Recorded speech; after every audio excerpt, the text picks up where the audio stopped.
Today let's start with the third chapter of plus 2, that is electrochemistry. When we are talking of electrochemistry, what is it? It is that branch of science in which electrical and chemical changes they are going to take place. So, branch of science which deals in electrical and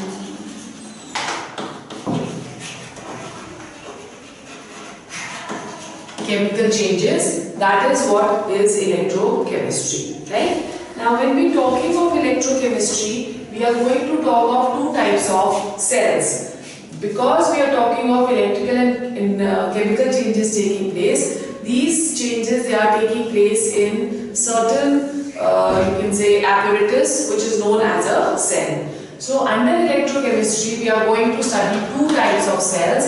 The first one that we are going to study is known as the electrochemical cell. In electrochemical cell, we say that chemical energy that is converted into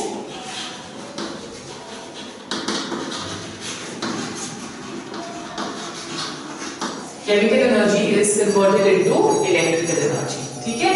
That is what an electrochemical cell is. Now in this case, the reactions, the chemical reactions which are taking place, reactions are spontaneous in nature. That is, the reactions they are going to take place on their own, as a result of which the flow of electrons will start and current will start flowing through the cell. The second type of cell which we are going to discuss in this chapter, that is the electrolytic cell. In electrolytic cell, an opposite process takes place than electrochemical cell. That is, over here, electrical energy is converted to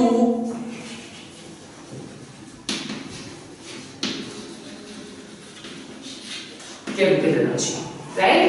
And the reactions over here, the reactions are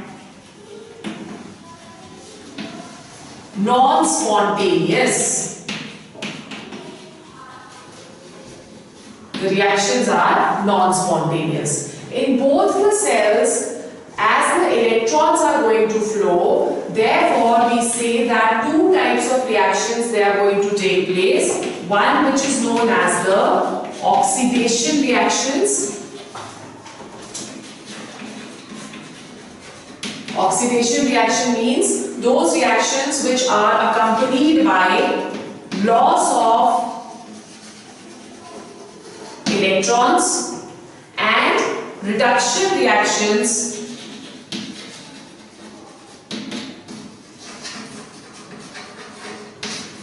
which are accompanied by gain of electrons.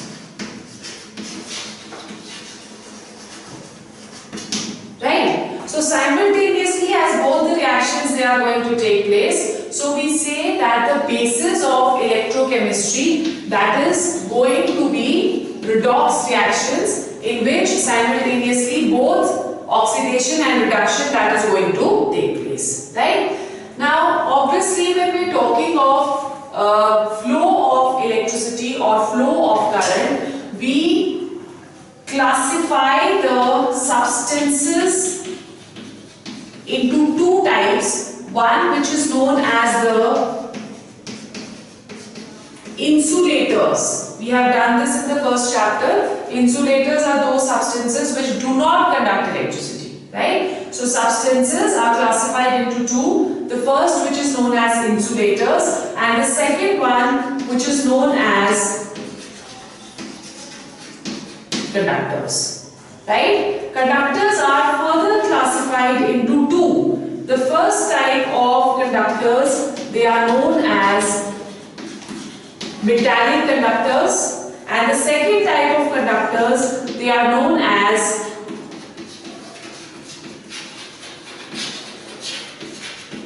electrolytic conductors, right? So let's understand both type of conductors in detail. Let's go on to the first type of conductors which we will discuss. These conductors, they are known as metallic conductors, right? What are metallic conductors? Those conductors which conduct electricity by flow of electrons. They are known as metallic conductors, right? So these conductors, because they conduct electricity due to flow of electrons, these conductors, they are also known as electronic.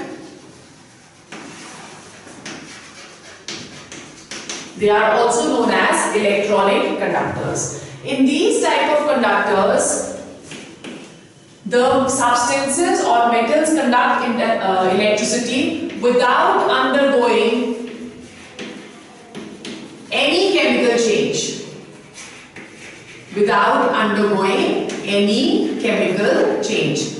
Which means that if we try to flow electricity through a metal, then what will happen? Electrons, they will get dislocated, they will start moving, they will start conducting electricity. But by looking at the metal, we do not see that any changes are taking place in the metal. Only the temperature of the metal that is going to increase. So when the temperature of the metal increases, it shows that it is conducting electricity. Otherwise, there is going to be no change in the structure or in the composition of the metal whatsoever.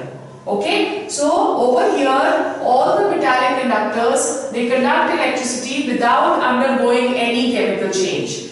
Now, what are the substances or examples? All metals, they come under this category. For example, we are talking of aluminium, we are talking of iron, we are talking of copper. All these, they are going to conduct electricity. Then also non-metals. Non-metals like graphite, that also conducts electricity by flow of electrons. And then another example which we can take is that of alloys. There are certain alloys which are also conducting electricity by flow of electrons, so they are also known as what? They are known as metallic conductors. The second type of conductors which we have, they are known as electrolytic conductors.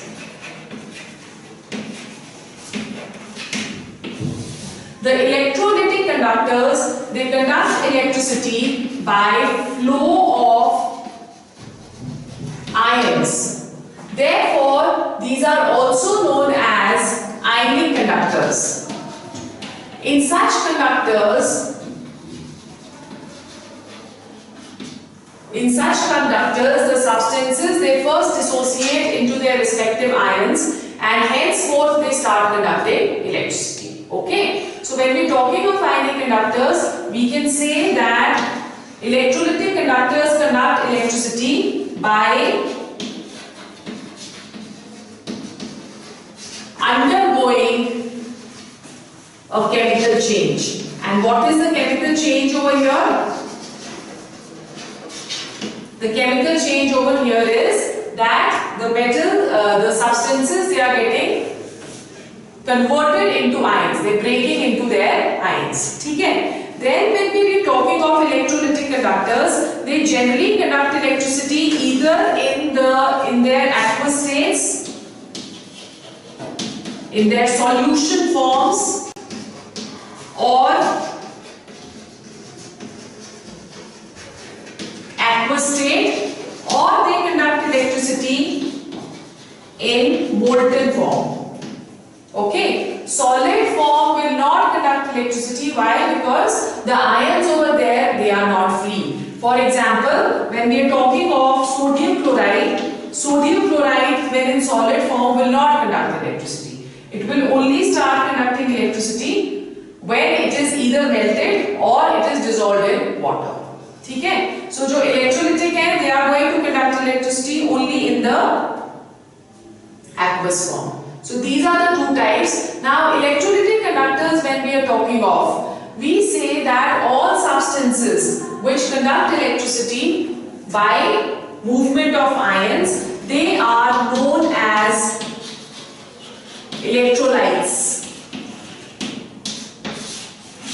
So all substances which are conducting electricity by movement of ions, they are known as electrolytes. The electrolytes, they can be further divided into strong electrolytes,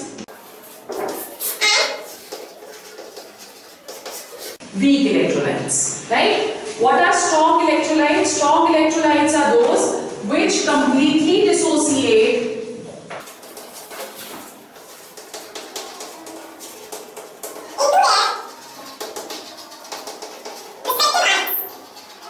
right? So strong electrolytes are those which completely dissociate into their respective ions. So degree of dissociation for such electrolytes alpha, that is always equal to 1. Clear? 100% dissociation takes place for strong electrolytes. Examples which we can take over here is that of NaCl, KCl, HCl, H2SO4, etc. Whereas when we are talking of weak electrolytes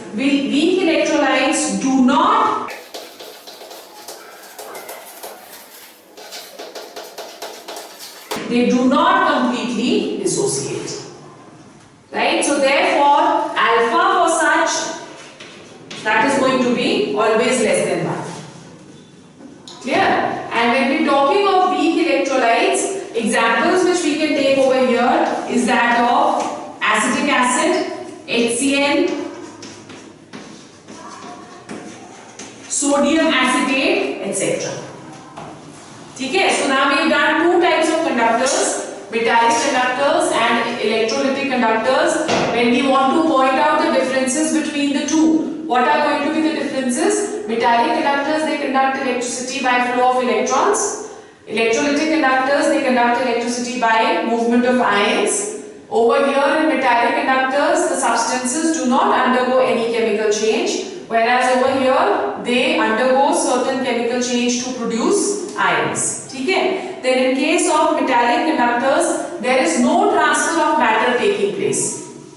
Okay? Because only electrons are moving, so matter does not there is no, you can say, exchange of matter which is taking place. But in electrolytic conductors, we shall see that there is certain transfer of matter taking place, which means that when we are talking of electrolytic conductors, we say that certain matter can be deposited at either of the electrodes, which we will do in detail in the next section, right? And then in this case, in metallic conductors, resistance increases, very important. Over here in metallic conductors, resistance increases with increase in temperature. So that means the conductivity that is going to decrease, right? Whereas in electrolytic conductors, with increase in temperature, the resistance decreases. Therefore, with increase in temperature over here, the conductivity that is going to increase. Okay? Clear? Alright, so this is just an introduction to the chapter. We go on to the first type of cell, which is known as the electrolytic cell. Okay, so when we are talking of electrolytic cell,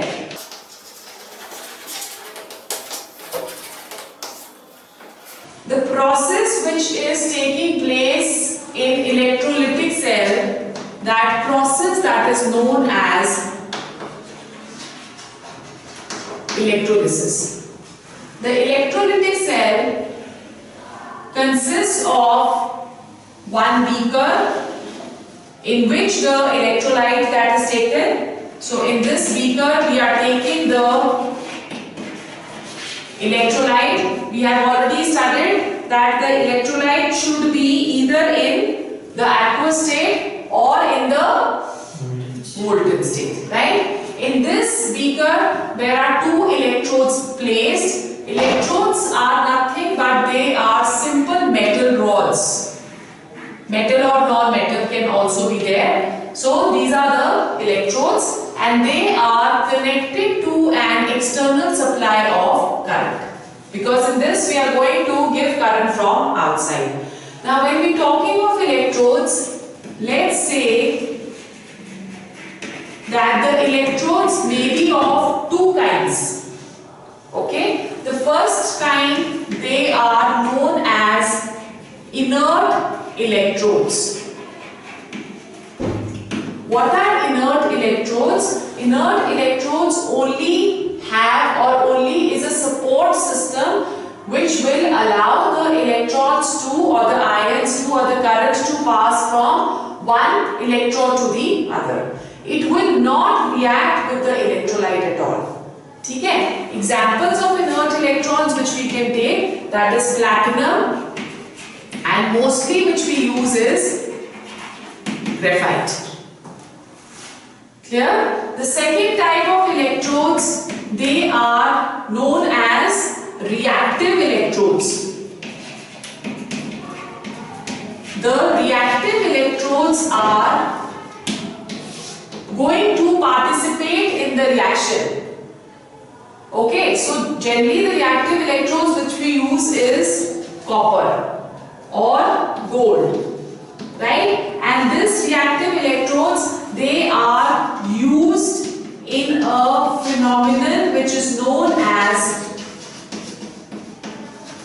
electroplating. Okay, so in this case we need to take one pure electrode which is formed from a pure metal to put a film, or to, for example, if we are having these two electrodes, let's say this is the impure one and this is the pure one. Okay, so our main this thing is to put a film, or you can say electroplat a particular electrode. Okay, so if you're taking this as gold and we want to do electroplating of gold, then over here a film of gold would be casted, right? So this is what inert and reactive electrodes are. Now the electrodes, they are further of two types. The first type of electrodes, they are known as you can see there are two electrodes. So one electrode would be known as a cathode. Cathode is the electrode which is negatively charged. So if you are looking over here, this is the negative charge. So we say that this is the cathode. At cathode, always reduction is going to take place. That is, addition of electrons will take place at the cathode. The second type of electrode you can see over here, that is the anode. The anode is positively charged and at this electrode oxidation is going to take place. So this is the anode, right? Now in an electrolytic cell, because we are providing electricity from outside, the electrons will always flow from the anode to the cathode. Okay? So anode, that is going to, it is going to take the electrons from anode to the cathode. Flow of electrons will always take place in such manner. Because at anode oxidation is taking place, so oxidation is loss of electrons, it will lose electrons and cathode would attract those electrons towards itself. Okay? So this is what an electrolytic cell is. When we are talking of electrolytic cell, we have to know one very important theory which is known as preferential discharge. Preferential discharge theory. What do we understand by this theory? Sometimes what happens, like we have studied over here, there is a cathode and an anode, and two types of ions would be produced over here due to the dissociation of the electrolyte. The first type of ions, they are known as cations. The cations are positively charged, and the second type of ions, they are known as anions, which are negatively charged. Okay, the cations, they are attractive to the negative terminal, and the negative terminal is cathode. So cations get attracted towards the cathode and anions they get attracted towards the anodes. Sometimes what happens that in one particular electrolyte there are more than one ion present. Okay, so let's say that there are two cations present, right? Both the cations are positively charged. There is going to be race between the cations to run towards the cathode. But according to the preferential discharge theory, only those cations will be deposited on the cathode which have a lower value of discharge potential. This we will do in the electrochemical series also in detail, but right now you only have to know the theory. What does this theory say? You can write down. According to this theory, if more than one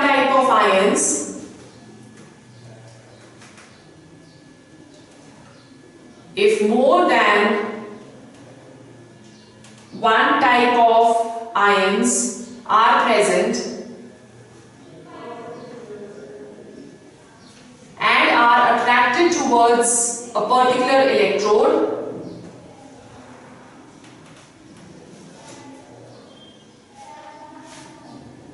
then the one discharged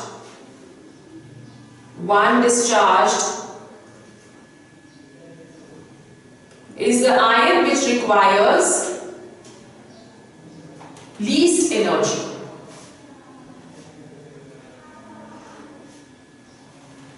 Right? Every ion has a different value of discharge potential.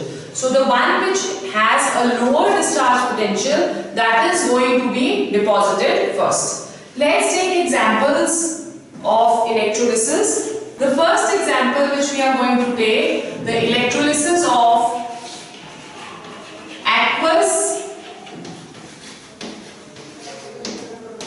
NaCl. Aqueous NaCl, right? Now aqueous NaCl means that we have dissolved NaCl in water. So NaCl that is going to dissociate as Na positive and Cl negative. Similarly, on passing current, water will also dissociate into H positive and OH negative. Although the dissociation over here is not too much, the more dissociation that is going to be of NaCl. Now when we are talking of reactions as the cathode,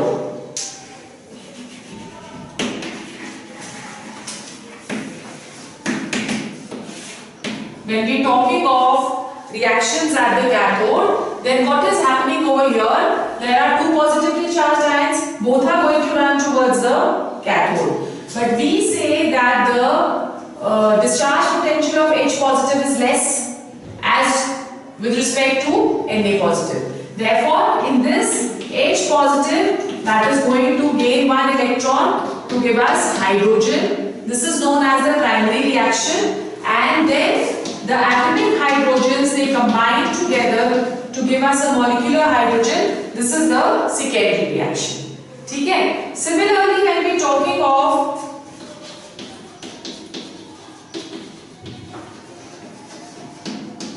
reaction at the anode. At anode also you can see that there are two negatively charged ions, OH negative and Cl negative. Okay? But over here the discharge potential of Cl negative is less. So we say that Cl negative is going to lose one electron to give us Cl, and chlorine plus chlorine enter into a secondary reaction to give us Cl2.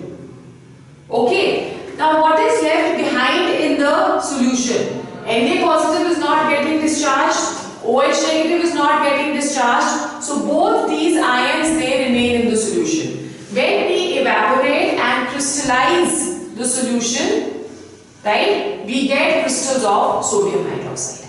So what are we getting in NaOH? At cathode hydrogen is liberated, at anode chlorine is liberated, and in the solution what is left behind? Sodium and OH negative, Na positive and OH negative, that is there in the solution.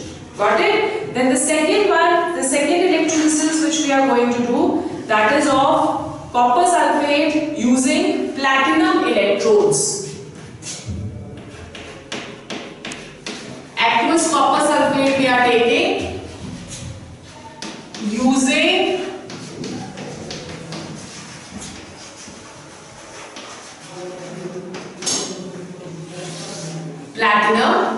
electrodes. Okay, so again let's say copper sulfate that is going to dissociate as Cu2 positive and SO4 2 negative. In a similar manner, H2O that is going to dissociate as H positive and OH negative.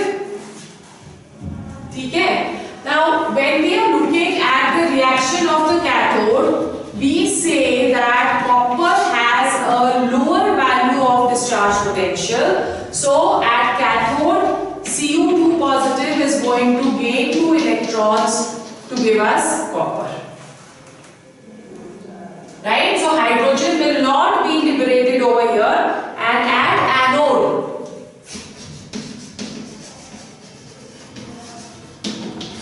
the lower value is that of OH negative. Right? So, the reaction that is going to be 2 OH negative minus 2 electrons to give us H2O plus oxygen, and in the secondary reaction oxygen plus oxygen gives us O2. Right? So when we are talking of electrolysis of copper sulfate using platinum electrodes, then in that case copper is deposited at the cathode and oxygen will be liberated at the anode. Clear? Then let's take another example. The third example which we are going to take is that of aqueous solution of AgNO3. AgNO3. So in AgNO3, what is going to happen?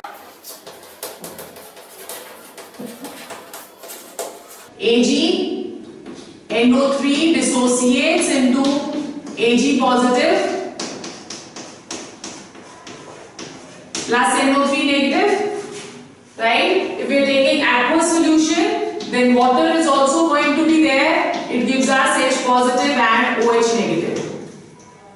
Okay, now over here also at the cathode, as silver has lower value of discharge potential, so silver is going to be deposited.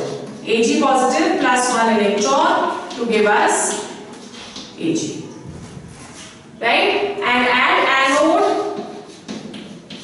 oxygen will be liberated due to the reaction of OH negative. So OH negative minus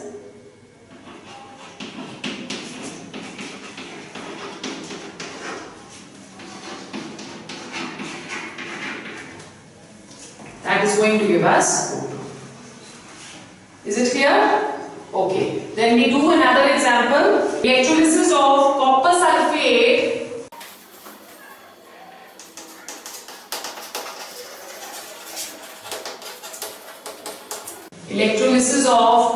sulfate using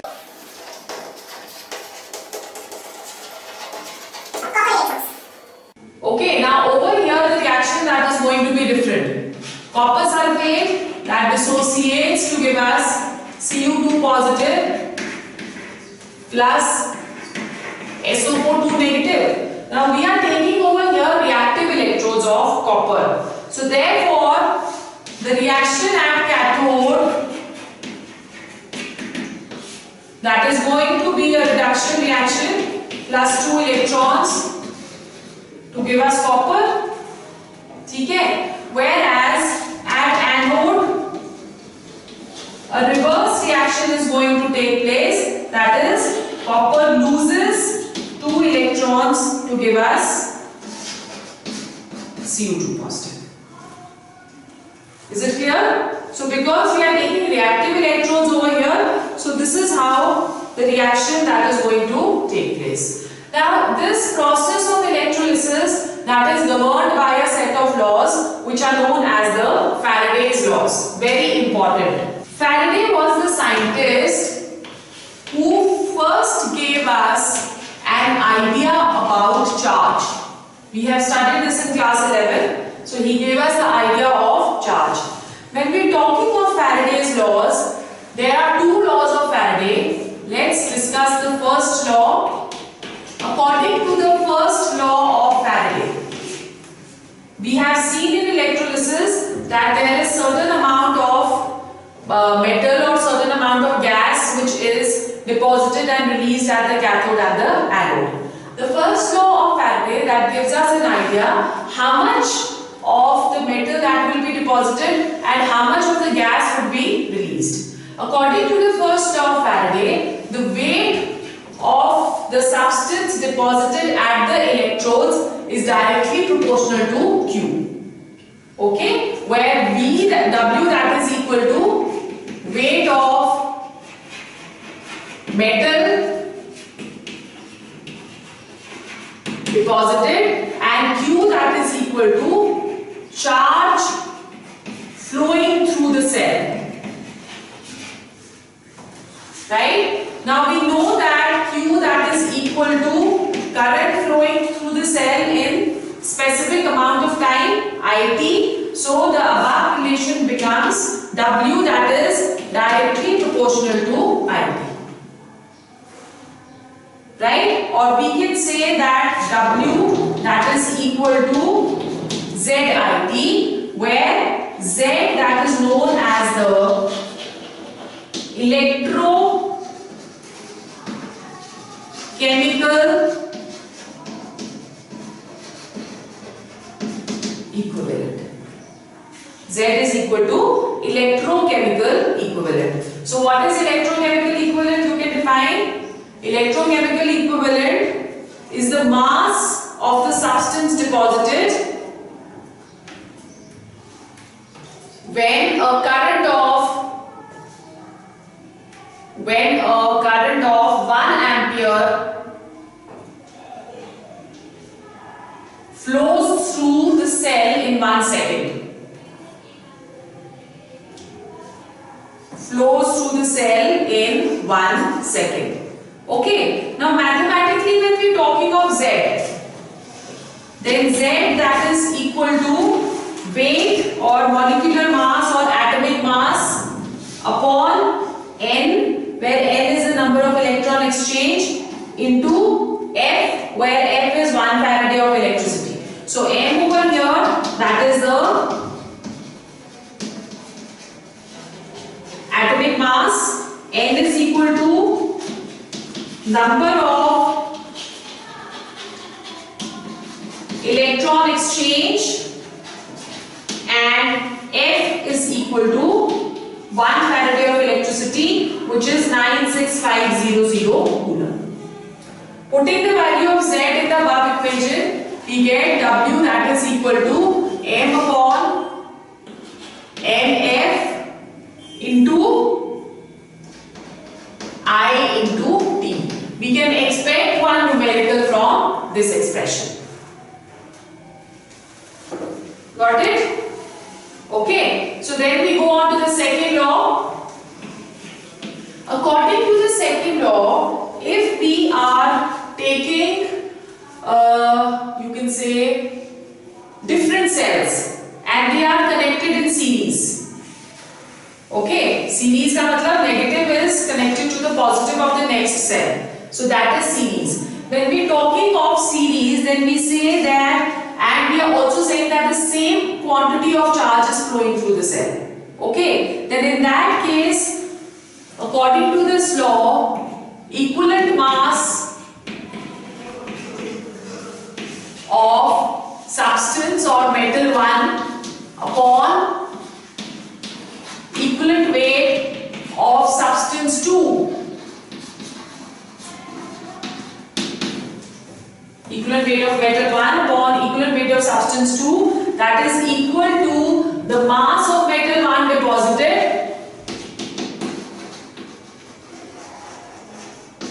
upon weight of substance 2 deposited. This is the second law, right? Let's take an example. We are taking 3 cells in series. 1, 2 and 3. Okay, so we have electrodes in this.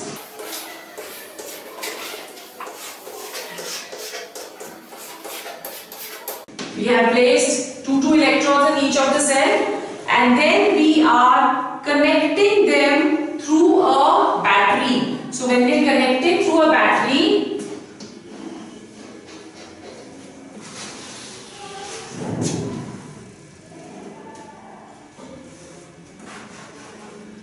this is the positive terminal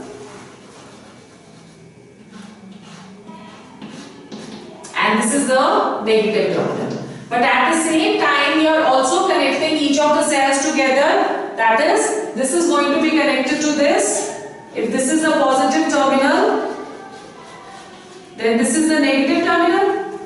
Okay? Similarly,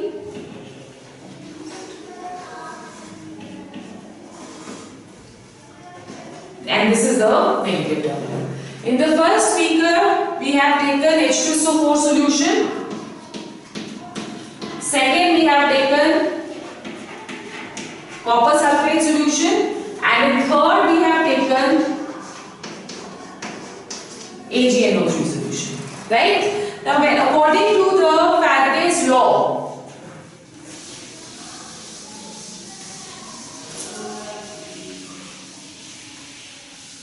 according to the second law of Faraday, when we are looking at the first and the second cell, in the first cell hydrogen is going to be liberated and in the second cell copper is going to be liberated. Okay? So when we are looking at the first and the second cell, then mass of hydrogen upon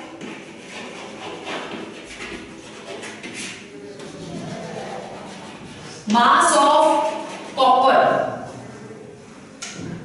right? Mass of hydrogen upon mass of copper, that is equivalent to equivalent weight of hydrogen upon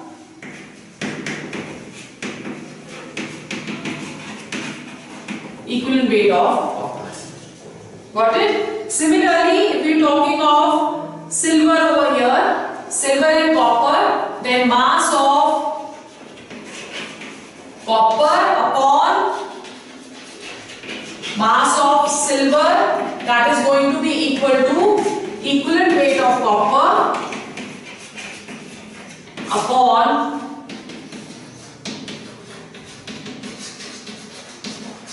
equivalent weight of silver. Got it? And we can also compare silver and hydrogen. So if you are taking silver and hydrogen, then mass of hydrogen upon mass of silver, that is equal to equivalent weight of hydrogen upon equivalent weight of silver. Okay? Have you understood? So this is the second law of Faraday. So today we will do only till here.